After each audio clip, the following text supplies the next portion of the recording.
Hello friends, কী অবস্থা সবার? আজকে আমি আপনাদের সাথে শেয়ার করব চিংড়ির কোরমা। চলুন রেসিপিতে যাওয়া যাক। প্রথমে কড়াইতে তেল দিয়ে তার মধ্যে পেঁয়াজ কুচি দিয়ে দিলাম। এখন এর মধ্যে আমি দিয়ে দিব আদা রসুনের পেস্ট। আদা রসুনের পেস্ট দেওয়ার পরে এর মধ্যে আমি দিয়ে দিব কাজু বাদাম, কাঠবাদাম ও পোস্তদানার পেস্ট।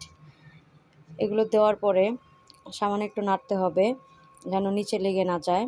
এখন আমি এর মধ্যে দিয়ে দিব স্বাদ মতো লবণ দেওয়ার পরে সামান্য একটু পেঁয়াজের বেরেস্তা অ্যাড করে দেব যেন ঝোলটা খুবই গ্রেভি হয়। এখন আমি এর মধ্যে দিয়ে দেব কাঁচামরিচের পেস্ট দেওয়ার পরে এটাকে ভালো করে কষিয়ে নিতে হবে। এখন আমি এর মধ্যে সামান্য একটু চিনি অ্যাড করে দিলাম। চিনিটা দেওয়ার কারণে এটা একটু মিষ্টি মিষ্টি লাগবে, খেতে খুবই ভালো লাগবে। এখন আমি এর মধ্যে মাছগুলো দিয়ে দিচ্ছি, চিংড়ি মাছ। তবে মাছটা আপনারা চাইলে ভেজেও নিতে পারেন। আমি তো সবসময় ভেজে রান্না করি, এর জন্য আজকে ভাবলাম যে এটা কষিয়ে রান্না করব, এর জন্য কষিয়ে রান্না করছি।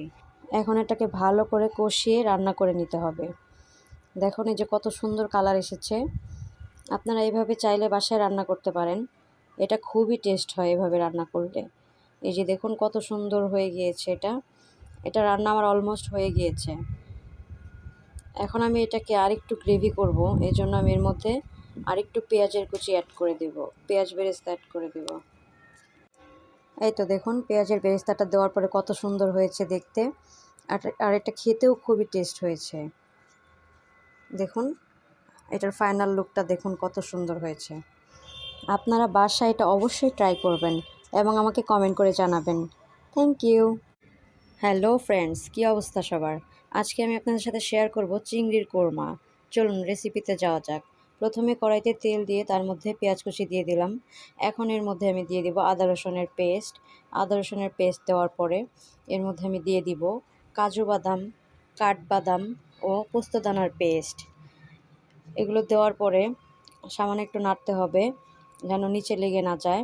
এখন আমি এর মধ্যে দিয়ে দিব স্বাদ মতো লবণ দেওয়ার পরে সামান্য একটু পেঁয়াজের বেরেস্তা অ্যাড করে দেব যেন ঝোলটা খুবই গ্রেভি হয়।